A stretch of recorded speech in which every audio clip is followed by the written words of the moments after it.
In this video, I'll show you how to fix Windows 11 display settings not working. First, right-click on your desktop.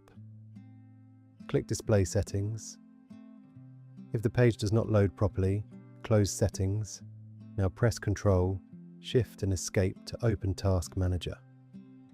Find Windows Explorer, right-click it, then click Restart.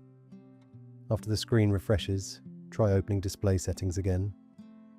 If that doesn't work, restart your computer. You can also check for Windows updates.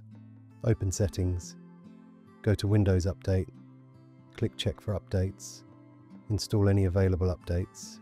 If display settings still do not work, right-click the Start button, click Device Manager, expand Display Adapters, right-click your graphics adapter, choose Update Driver, then restart your computer and test again, and that's it.